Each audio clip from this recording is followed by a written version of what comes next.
Hi future doctors. Today என்ன டாபிக்னா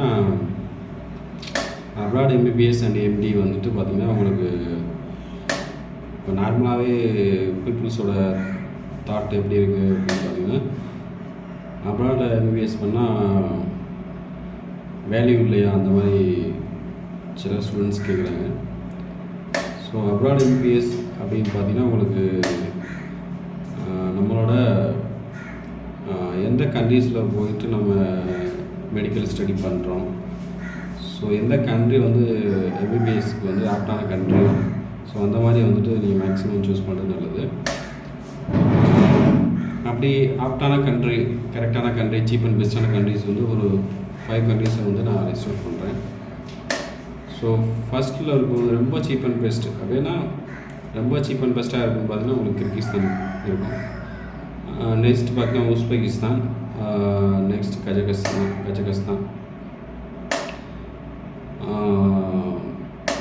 பார்த்தீங்கன்னா அடுத்து நெக்ஸ்ட் வந்து போலந்து, அதுக்கடுத்து வியட்நாம். ஸோ இந்த மாதிரி கண்ட்ரிஸ் போகும்போது உங்களுக்கு ரொம்ப சீப் அண்ட் பெஸ்ட்டாக இருக்கும்.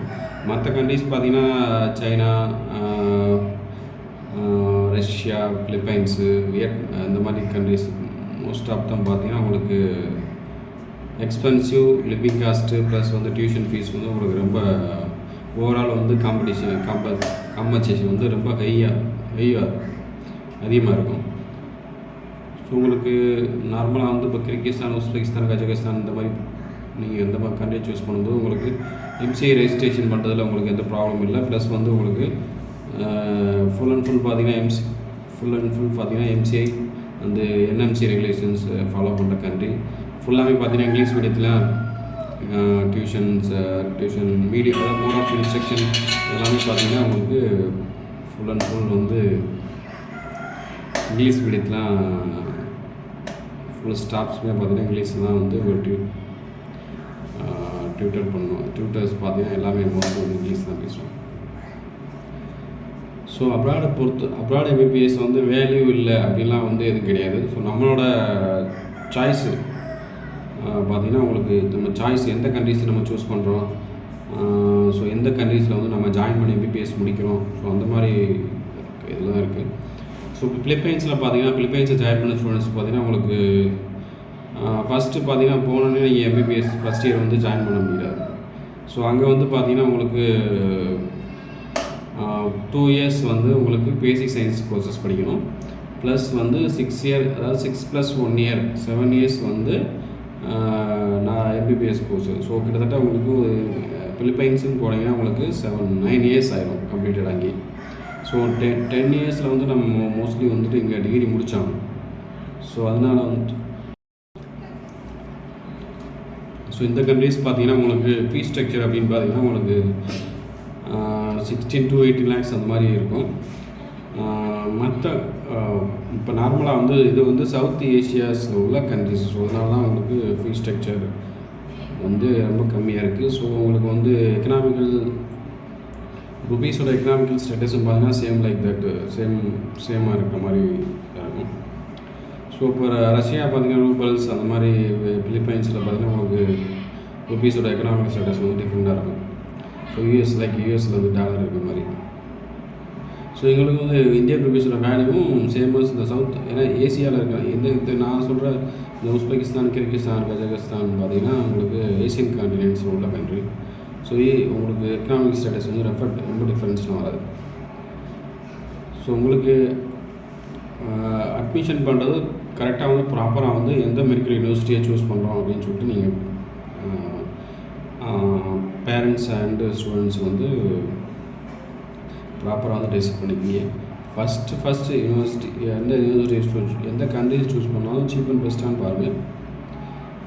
ப்ளஸ் வந்து அந்த யூனிவர்சிட்டிஸ் வந்து என்எம்சி எம்சிஐ ரெகுலேஷன்ஸ் ஃபாலோ பண்ணுறாங்கன்னு பாருங்கள். அது அப்ரூவ்டு யூனிவர்சிட்டிஸ்ன்னு பாருங்கள். செகண்ட் வந்து மோட் ஆஃப் இன்ஸ்ட்ரக்ஷன் வந்து இங்கிலீஷில் தான் இருக்கணும்.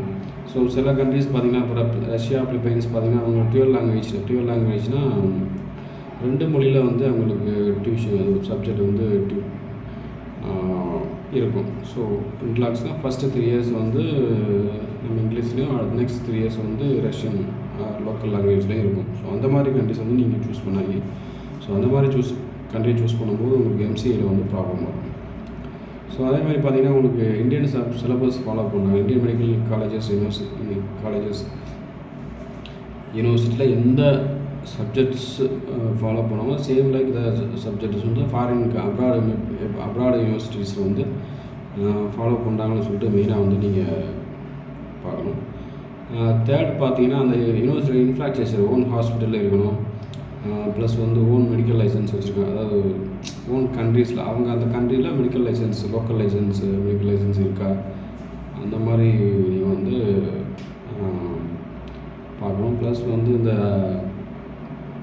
எஃப்எம்ஜிக்கு வந்து ஃபஸ்ட் இயர்லேருந்தே அவங்க ப்ரொமோட் பண்ணுறாங்களா, எஃப்எம்ஜி, யூஎஸ்எம்எல்இ, ஃப்ளாப் அந்த மாதிரி எக்ஸாமினேஷன்ஸ்க்கெலாம் வந்து ஃபஸ்ட் இயர்லேருந்தே ப்ரொமோட் பண்ணுறாங்களா, அந்த மாதிரி நீங்கள் வந்து ஃபுல்லாக அனலைஸ் பண்ணிக்கிங்க. ரொம்ப இம்பார்ட்டன்ட் பார்த்தீங்கன்னா உங்களுக்கு டூரேஷன்ஸ். அதாவது இப்போ மோஸ்ட் ஆஃப் தம் இப்போ நான் சொல்கிற கண்ட்ரிஸ் வந்து பார்த்திங்கன்னா எஸ்பெஷலி வந்துட்டு உஸ்பெகிஸ்தான், கிர்கிஸ்தான், கஜகஸ்தான் இந்த மாதிரி கண்ட்ரீஸில் வந்து எஸ்பெஷலி கிர்கிஸ்தானில் வந்து 5 இயர் கோர்சஸ் இருக்குது. மற்ற கண்ட்ரீஸில் மேக்ஸிமம் வந்து 6 இயர் கோர்ஸ் தான் பண்ணுறாங்க. 6 இயர்ஸ் கோர்ஸ் நீங்கள் போகும்போது உங்களுக்கு 7 இயர்ஸ் ஆகிடும். 6+1 6 year plus course duration plus 1 year internship, 7 years நீங்கள் கம்ப்ளீட் எம்பிபிஎஸ் கம்ப்ளீட் பண்ணுறதுக்கு உங்களுக்கு 7 இயர்ஸ் ஆகிடும். ஸோ இந்த கிர்கிஸ்தான் பார்த்தீங்கன்னா 5+1 தான்.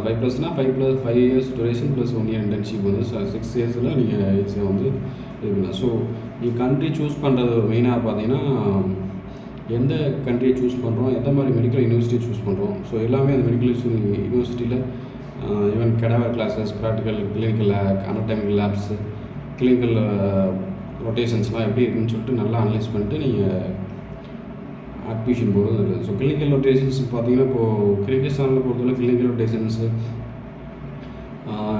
எந்த யூனிவர்சிட்டியில் நல்லா இருக்கும் பார்த்தீங்கன்னா கேஎஸ்எம்ஏ மெடிக்கல் யூனிவர்சிட்டியில், ஏன்னா அது one of the government medical university. Second பார்த்தீங்கன்னா Jalalabad medical university. Jalalabad medical யூனிவர்சிட்டியில் ஃபீஸ் ஸ்ட்ரக்சர் கொஞ்சம் ஜாஸ்தியாக இருக்கும். ஃபஸ்ட் இயர்லேயும் வந்து 8 lakhs அந்த மாதிரி சம்திங் வரும். ஸோ ரொம்ப சீப் அண்ட் பெஸ்ட்டாக இருக்கும்னா ஏசியன் மெடிக்கல் யூனிவர்சிட்டி. அது பார்த்தீங்கன்னா ஃபீஸ் வைஸ் பார்த்தீங்கன்னா உங்களுக்கு ரொம்ப லோ ஃபீஸ் ஸ்ட்ரக்சர் மாதிரி இருக்கும். So middle class, low class families with bank லோனோட படிக்கிறவங்க, பேங்க் லோன் பேஸ் பண்ணி தான் படிக்க போகிறாங்க அப்படின்னா நீங்கள் ஏசியன் மெடிக்கல் யூனிவர்சிட்டி சூஸ் பண்ணுறது. ஓஸ் மெடிக்கல் யூனிவர்சிட்டி இருக்குது. ஓஸ் மெடிக்கல் யூனிவர்சிட்டி நவடேஸ் பார்த்தீங்கன்னா உங்களுக்கு கோச்சிங் சரியில்லாத மாதிரி இருக்குது. அது கிளினிக்கல் பேஷன்ஸு ஸோ கொஞ்சம் பர்டனாக இருக்குதுன்னு சொல்லிட்டு ஸ்டூடெண்ட்ஸு சொல்கிறாங்க. ஸோ அதனால் வந்து ஓஸ் மெடிக்கல் யூனிவர்சிட்டியில் அந்தளவுக்கு எனக்கு வந்து நான் ப்ரமோட் பண்ணல.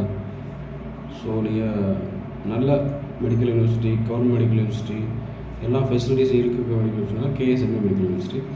இதே same like that private medical universities பார்த்தீங்கன்னா உங்களுக்கு Asian medical university, Jalalabad medical university, இந்த மாதிரி மெடிக்கல் யூனிவர்சிட்டி பார்த்தீங்கன்னா சேம்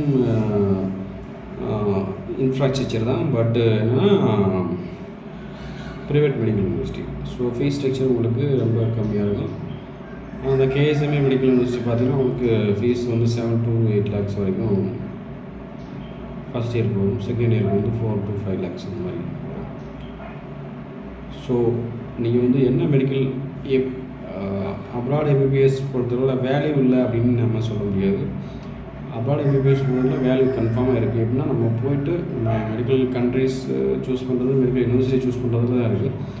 ஸோ இப்போ லைக் பிலிப்பைன்ஸ்லாம் பார்த்தீங்கன்னா, இப்போது பிலிப்பைன்ஸில் ஏன் டிகிரி வந்து அன்மேரிட் டிகிரி வந்து வேலையில் இல்லாமல் ஆச்சு அப்படின்னு பார்த்தீங்கன்னா, உங்களுக்கு இங்கே பார்த்தீங்கன்னா உங்களுக்கு எம்பிபிஎஸ் முடிச்சுட்டு 3 year பாண்டு வந்து சைன் பண்ண சொன்னாங்க. ஸோ கான்ட்ராக்ட் பேப்பரில் வந்து பாண்டு சைன் பண்ணுற மாதிரி இருக்குது. எப்படின்னா 3 years வந்து நீங்கள் அங்கே தான் வந்து கிளினிக்கல் ரொட்டேஷன்ஸ் 3 years வந்து ஒர்க் பண்ணுற மாதிரி இருந்தது. ஸோ அதனால் வந்து Indian MCA medical council of India வந்து அக்செப்ட் பண்ணல. ஸோ அதனால தான் வந்து நிறைய டிகிரிஸ் வந்து நிறையா ஸ்டூடெண்ட்ஸ் வந்து சஃபர் ஆனாங்க. ஸோ ரஷ்யாலையுமே அப்படி தான் வந்துட்டு சில டைம் வந்து சில யூனிவர்சிட்டிஸ் வந்து பாண்டு வந்து க்ரியேட் பண்ணியிருக்காங்க. ஸோ அவங்க ரூல்ஸ் அண்ட் ரெகுலேஷன்ஸும் நம்ம Indian medical council rules and ரெகுலேஷன்ஸும் செட் ஆகலை. ஸோ அதனால தான் வந்துட்டு ப்ராப்ளம் ஆகிடுச்சு. தவிர வேறு ஒன்றும் பெருசாக ஒன்றும் பிரச்சனை இல்லை. ஸோ கரெக்டான கண்ட்ரியை சூஸ் பண்ணுங்கள். பெட்டர் ஃபியூச்சர் வந்து கரெக்டான வேலை இது பண்ணுங்கள். சில மெடிக்கல் ஏஜென்சி பார்த்திங்கன்னா இப்போ ரஷ்யா, கபர்தினா ஸ்டேட் மெடிக்கல் யூனிவர்சிட்டி, அந்த மாதிரி வந்துட்டு ரஷ்யன் மெடிக்கல் யூனிவர்சிட்டிஸ் வந்து சூஸ் பண்ணுறாங்க. ஸோ எதுக்கு அந்த மாதிரி இவங்க பண்ணுறாங்கன்னா,